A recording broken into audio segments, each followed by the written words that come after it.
Good morning students. आज हम worksheet number 77 करने वाले हैं और उसके अंदर हम चैप्टर नंबर 1 की जो वास्तविक संख्याएं हैं उसका रिवीजन करेंगे। ये हमारा रिवीजन नंबर 2 है, यानी कि इससे पहले भी हमने वास्तविक संख्या का ही रिवीजन किया था और ये उसके आगे की कुछ और क्वेश्चंस हैं। तो चलिए स्टार्ट करते हैं। जैसे कि आपका यहाँ पर क्वेश्चन नंबर 1 के 3 पार्ट दिए हुए हैं। यहाँ पर ये तीनों के तीनों आपके मल्टीपल चॉइस क्वेश्चंस हैं। तो चलिए स्टार्ट करते हैं। क्वेश्चन नंबर 1, इसमें आपका पूछा गया है 2.35 बार। जो यहाँ पे 35 है इसके ऊपर बार है, इसका मतलब क्या है, 35 जो है वो बार बार रिपीट हो रहा है, यानी कि 35 35 35 इस तरीके से आगे कंटिन्यूड है, यानी कि रिपीट हो रहा है। तो ये आपका कैसा है, क्या ये शांत दशमलव है या अपरिमेय संख्या है या परिमेय संख्या है? तो बताइए। तो बच्चों जो हमारी परिमेय संख्या है जो हमारा परिमेय संख्या है उसकी परिभाषा क्या थी? एक तो वो P/Q की फॉर्म में लिखी जा सकती थी, या तो वो शांत होती थी या वो आपकी अशांत होती थी लेकिन वो रिपीटेड होती थी। तो बच्चे यहाँ पे ये एक तरीके से हमारा क्या है, यहाँ पे ये आपकी एक परिमेय संख्या है, क्योंकि ये आपका जो 35 के बारे में बार बार रिपीट हो रहा है वो शांत नहीं है लेकिन वो रिपीट हो रही है। तो ये आपकी परिमेय संख्या है। B option is the right option. Then second option, जो इसका सेकंड पार्ट है वो है 1.311 311 फिर 3 4 बार 1। देखिए यहाँ पर 1 2 बार है, यहाँ पर 3 बार है, फिर यहाँ पर 4 बार है। तो यहाँ पर कोई एक सीक्वेंस नहीं है। तो यहाँ पर आपकी क्या ये परिमेय संख्या है? नहीं, ना तो ये आपकी शांत है और ना ही ये रिपीट हो रही है। तो ये परिमेय संख्या की डेफिनेशन के अकॉर्डिंग नहीं है। तो इसका मतलब यहाँ पर ये कैसी है, ये देखो अशांत नहीं, क्योंकि अशांत नहीं है लेकिन साथ में ये आपका अपरिमेय संख्या है। तो इसका सी ऑप्शन जो है वो हमारा सही है। तो सेकंड वाले पार्ट का C option is the right option. Now third, N की छोटी से छोटी प्राकृत संख्या के लिए, जो आपकी प्राकृत संख्या है, और प्राकृत संख्या आपकी कहाँ से स्टार्ट होती है? 1 से स्टार्ट होती है। जो हमारी गिनतियाँ हैं, काउंटिंग नंबर हैं, वही हमारी प्राकृतिक संख्याएं हैं। अब यहाँ पे जो 24 की पावर n है, उसने बोला है यहाँ पर n एक छोटी से छोटी प्राकृत संख्या लेनी है के लिए 8 से विभाज्य होगा। तो अगर हमने सोचो n की जगह, हमें यहाँ पे करके देखना है, अगर हमने n की जगह 1 रखा तो 24, तो 8 से कट गया, 8 3 जा 24। तो इसका मतलब कहने का मतलब क्या है कि n की जगह अगर हम 1 रख देते हैं तब हमारा जो 24 है वो हमारा 8 से विभाजित होगा, और जो 1 है वो सबसे छोटी प्राकृत संख्या है। इसका मतलब यहाँ पर n की वैल्यू सबसे क्या, तो यहाँ पर आपका सबसे छोटी जो संख्या है n वो हमारी 1 है। 1 रखने के बाद वो 8 से विभाजित हो रही है। विभाजित मतलब पूरी पूरी डिवाइड हो रही है, शेष कुछ भी नहीं बच रहा है। तो C option is the right option. अब इसके बाद हमारा स्टार्ट होते हैं। क्वेश्चन नंबर 2 में आपको सॉल्व करना है। निम्न संख्याओं को अभाज्य गुणनखंड के रूप में लिखना है। बच्चों मैं आपको एक करके दिखा रही हूँ। आपको अभाज्य गुणनखंड का मतलब क्या है? एक अभाज्य संख्या वो होती है जो केवल अपने टेबल से कट होती है। अब मैं आपको 140 का करके दिखा देती हूँ, उसके बाद आप बाकी का खुद कीजिए। हाँ, पहले 2 से आपने किया 70, फिर उसके बाद 2 से किया 35, उसके बाद आपने 5 से किया 5 7 जा, और उसके बाद 7। तो बच्चे यहाँ पे आपका 2 × 2 इस तरीके से 2 × 2 × 5 × 7। तो देखिए 2 5 और 7 ये केवल अपने ही टेबल से करते हैं। ये अभाज्य संख्याएं हैं, और अभाज्य संख्या को गुणनखंड के रूप में इसी तरीके से लिखना है, मल्टीप्लाई करके, ऐसे 2 × 2 × 5 × 7। और कैसे लिख सकते हो? 2 यहाँ पर 2 बार मल्टीप्लाई हो रहा है, यानी कि 2 की पावर 2 × 5 × 7। तो बच्चे यही आपका अभाज्य गुणनखंड के रूप में लिखा गया है। तो आपको समझ में आ गया होगा कि एलसीएम लेना है, जो उसके अभाज्य गुणनखंड आएंगे उस तरीके से आप लिख देंगे। तो बाकी के जो 2 पार्ट है वो भी आप ऐसे ही कीजिए। क्वेश्चन नंबर 3 देखिए आपका दो संख्याएं हैं आपकी, जैसे ये 306 पहली संख्या है, दूसरी संख्या है आपकी 657। इन दोनों का जो HCF है वो आपका 9 है। आपको इन संख्याओं का LCM ज्ञात करना है। बच्चों, आपको एक फॉर्मूला पिछली क्लास में, जो पिछली वर्कशीट थी इससे पहले वाली यानी, तो उसमें आपको बताया गया था कि जो आपका LCM होता है और जो आपका HCF होता है, उनका जो गुणनफल होता है वो A इंटू बी के बराबर होता है। यानी A और B क्या है आपका, वो संख्याएं हैं। जो यहाँ पर A 306 है, ये आपकी A हो गई, ये आपकी B हो गई। तो आप LCM आपको फाइंड करना है, तो LCM ऐसे ही रखोगे। आपका HCF 9 है, तो HCF की जगह 9 लिखोगे और जो संख्याएं हैं वो लिखोगे 306 मल्टीप्लाई 657। ठीक है। अब आप 9 से 9 उधर जाएगा तो डिवाइड में हो जाएगा, यानी कि 9 से आपको इसे डिवाइड करना है। डिवाइड करने के बाद जो रिज़ल्ट आएगा वही आपका LCM हो जाएगा। ये आप खुद करेंगे, इसका आंसर आप मुझे कमेंट करके बताइए। अगर आपको बच्चे समझ आ रहा है तो आप लाइक ज़रूर कीजिए और साथ में आप सब्सक्राइब कीजिए ताकि मेरी आने वाली वीडियो के नोटिफिकेशन आपको मिल जाएं। तो चलिए, इसके बाद है आपका क्वेश्चन नंबर 4। स्पष्ट कीजिए क्या यह एक अभाज्य संख्या है। बच्चों, यहाँ पर देखिए, इन दोनों में अगर आप देखोगे, यहाँ से आप 13 कॉमन लेंगे। 13 कॉमन लेने के बाद अंदर क्या बचेगा, 7 इंटू 11 माइनस 1। ठीक है। 13 मल्टीप्लाई इसको सॉल्व करेंगे, 77 माइनस 1 यानी कि 76।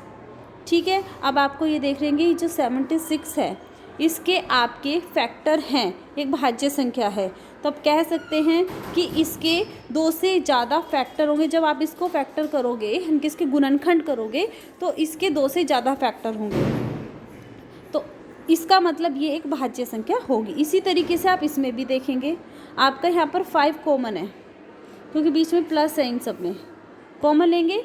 तो कॉमन लेने के बाद जो आंसर आएगा उसको देखेंगे कि वो उसके गुणनखंड कितने हैं। अगर उसके 2 से ज़्यादा गुणनखंड है तो वह एक भाज्य संख्या होगी। इसके बाद है आपका क्वेश्चन नंबर 5। सिद्ध कीजिए कि 3 प्लस रूट 3 और 3 माइनस 2 रूट 3 के अंतर और भागफल अपरिमेय संख्या हैं। तो ये जो हमारी अपरिमेय संख्याएं हैं, अब इनका अंतर देखिए। अब अंतर का मतलब यहाँ पर देखो, मैं आपको अंतर बताती हूँ। वैसे जहाँ और है उसकी जगह आप माइनस लगाएंगे। माइनस लगाकर इसको सॉल्व कीजिए। तो आप जब माइनस लगाएंगे 3 से 3 कैंसिल हो जाएगा, ये क्योंकि ये जो साइन है पीछे के बदल जाएंगे, ये माइनस हो जाएगा और ये प्लस का हो जाएगा, तो आपका 4 रूट 3 हो जाएगा। ठीक है, इस तरीके से।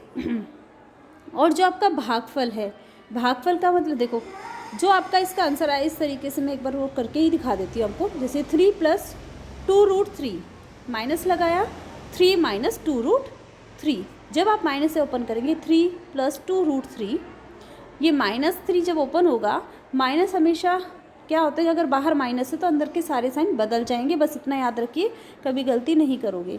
तो -3 हो गया, माइनस माइनस आपका प्लस हो जाएगा, 2 रूट 3 हो गया।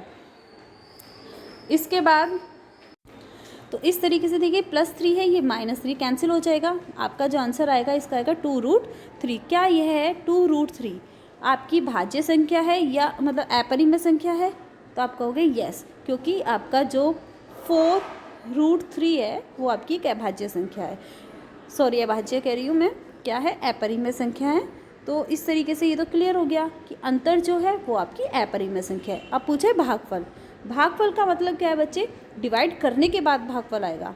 तो हम इसे भाग करेंगे इस तरीके से, 3 plus 2 root 3 divided by 3 minus 2 root 3। इसके बाद आप इसमें इसका रेशनलाइज्ड करोगे, यानी कि इसका परिमेयकरण। जब भी नीचे आपका कोई भी करनी के रूप में हो, यानी कि ये रूट जो होता है इसको करनी बोलते हैं, इस रूप में हो, अंडर रूट में हो, तो हमें इसका परिमेयकरण करना होता है। परिमेयकरण करने के लिए क्या करते हैं, जो नीचे संख्या होती है ना, केवल उसका बच्चे केवल साइन जो होता है ना उसको चेंज करो और ऊपर नीचे मल्टीप्लाई कर दो, लाइक दिस। अब जैसे ये 3 माइनस था ना, मैंने यहाँ पे प्लस 2 रूट 3 करा, इसी तरीके से नीचे 3 प्लस 2 रूट 3। अब इसको अगर आप सॉल्व करेंगे तो ऊपर तो देखो ये 3 + 2√3 3 + 2√3 एक जैसे है, एक में एक ही मल्टीप्लाई होती स्क्वायर हो जाता है, तो आप इसको ऐसे लिख सकते हैं 3 + 2√3 का स्क्वायर, और नीचे आपका a - b a + b, यानी कि a² - b²। जब a का स्क्वायर करेंगे यानी कि 3 का स्क्वायर करेंगे तो 9 आएगा, माइनस 2√3 की मल्टीप्लाई 2√3 में तो क्या आएगा 2 × 2 4 और 3√3 × √3 3, तो 4 3 जा 12, इस तरीके से। तो जब आप इसको सॉल्व करेंगे नीचे तो -3 आ जाएगा, ऊपर का सॉल्व करेंगे, उसके बाद देखना क्या रूट में कोई संख्या आ रही है, अगर नहीं आ रही है तो वो आपकी परिमेय हो जाएगी और अदरवाइज़ वो आपकी अपरिमेय होगी। ठीक है, ये आधा काम मैंने आपके लिए छोड़ा है, सिर्फ छोटी सी कैलकुलेशन का है, बाकी आप कर लेंगे। सिद्ध कीजिए कि यह एक अपरिमेय संख्या है। बच्चों इस टाइप के क्वेश्चंस आपको बहुत कराए हुए हैं, आप इसको भी = p/q के रूप में मानेंगे। 6 आपका उधर आ जाएगा तो -6 हो जाएगा। उसके बाद ये √2 है, दोनों तरफ का स्क्वायर करेंगे। स्क्वायर करने के बाद आप कह सकते हैं कि यह एक अपरिमेय संख्या है या परिमेय संख्या है, क्योंकि यहाँ पे आपका 2 = क्या हो जाएगा आपका p - q p/q - 6 का होल स्क्वायर। जब इसको सॉल्व करेंगे इधर आएगा। इस तरीके से आप इसको सॉल्व कीजिएगा स्टेप बाय स्टेप, तो ये भी आपका सॉल्व हो जाएगा आसानी से। इस टाइप के आपके NCERT की बुक में एक एग्जाम्पल भी दिया हुआ है। चलिए क्वेश्चन नंबर 7 देखिए। इस टाइप के क्वेश्चंस भी आप देखिए। जो आपका क्वेश्चन नंबर 7 है वो आपका ये है कि सम क्या प्रत्येक धनात्मक सम पूर्णांक 2q तथा प्रत्येक धनात्मक विषम पूर्णांक 2q + 1 के रूप का होता है। q कोई एक पूर्णांक है। अब ये जो आपका है इसमें कंडीशन दी जाती है, जो आपका रिमाइंडर होता है, सबको पता है, जो शेषफल होता है बच्चे, वो हमेशा या तो 0 के इक्वल होता है या 0 से बड़ा होता है, और जो आपका मान लो डिवाइडर है, ठीक है, उससे हमेशा छोटा ही होगा। ठीक है, रिमाइंडर आपका जैसे कि आपने मान लो q है, अगर आप q से भाग कर रहे हो तो q से हमेशा छोटा होगा। यानी कि हम ये कह सकते हैं अगर कोई संख्या आपकी a है, a से अगर आप q को डिवाइड कर रहे हो तो आपका जो q है वो या तो जो q है वो शेषफल से छोटा होगा, जो शेष आएगा ये r, या तो r जो है वो q से छोटा होगा या 0 होगा, इस तरीके से। तो हम इस तरीके की संख्या ले लेते हैं, तब हम उन्हें सॉल्व करते हैं। इस तरीके से भी आपको वर्कशीट में करके दिखाया हुआ है, आप इसको बहुत आसानी से कर सकते हैं। तो चलिए आगे, क्वेश्चन नंबर 8, वह बड़ी से बड़ी संख्या ज्ञात करें जिससे ये दोनों संख्याएं विभाजित करने के लिए प्रत्येक स्थिति में शेषफल 5 हो। जब भी बड़ी से बड़ी संख्या ज्ञात की जाती है तो हम यहाँ पे आप इन दोनों का क्या निकालेंगे, इन दोनों का आपका LCM या SCF निकालना है, ये आप खुद डिसाइड करोगे। ये आपको बहुत अच्छे से पता है कि SCF क्या होता है और LCM क्या होता है। ठीक है, तो आपका बड़ी से बड़ी संख्या निकालनी है, निकाल दीजिए। कैसे करोगे, LCM या SCF। इसके बाद इस सेम ऐसे क्वेश्चन नंबर, इसमें सिर्फ आपको यही देखना है, फिर उन संख्या का देखना है कि जिससे शेषफल आपका 5 हो। ये बहुत ही इंपॉर्टेंट क्वेश्चन है आपके। क्वेश्चन नंबर 9 देखिए। जो आपको 3 संख्याएं दी हैं, इनके द्वारा 6 अंकों की बड़ी से बड़ी संख्या ज्ञात करनी है, विभाजित 6 अंकों की बड़ी से बड़ी संख्या। तो आप 6 अंकों की बड़ी से बड़ी संख्या कैसे ज्ञात करेंगे? सबसे पहले आप क्या करोगे, इन सेम वही बड़ी से बड़ी संख्या, ध्यान देना, बड़ी से बड़ी जो पहले सबसे बड़ा नंबर होगा ना, उसका आप LCM वगैरह निकालेंगे। उसके बाद आप देखेंगे उसमें कितने की कमी आ रही है ये कंप्लीट करने में, जो इनसे डिवाइड हो सके वो नंबर।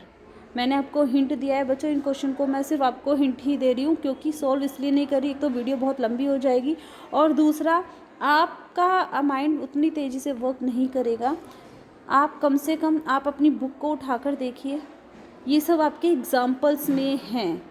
अगर तब भी नहीं होगा बच्चे मुझे बताना, फिर मैं इन क्वेश्चंस की अलग से वीडियो बनाकर भेज दूँगी। ठीक है, फिलहाल आप इनको कीजिए और मुझे कमेंट करके बता दीजिएगा कि मुझे आपको इन क्वेश्चंस की वीडियो बना के भेजनी है या नहीं। इसी तरीके से आपका जो क्वेश्चन नंबर 10 है, क्वेश्चन नंबर 11 है, आपको इन संख्या के बीच में परिमेय और अपरिमेय संख्या ढूंढनी है। ये भी बहुत अच्छे से आपको सिखाया गया है। ये सिर्फ आपके रिवीजन के लिए वर्कशीट आई हुई है। आप पहले सॉल्व कीजिए, आपको पता लग जाएगा कि आपको कितनी मेहनत की ज़रूरत है और आपको कितना और एक्स्ट्रा करना है। नहीं होगा फिर आप मुझे बताइएगा ज़रूर कमेंट करके। उम्मीद करती हूँ आपको चीज़ें क्लियर हुई होंगी। हालांकि इस वर्कशीट में मैंने आपके लिए ही ज़्यादा क्वेश्चंस दिए हैं कि आप ही कीजिए, ठीक है, क्योंकि मैं चाहती हूँ कि आप लोग खुद से जितना करेंगे उतना ही ज़्यादा टाइम तक आपके माइंड में रह पाएगा। थैंक यू बच्चों।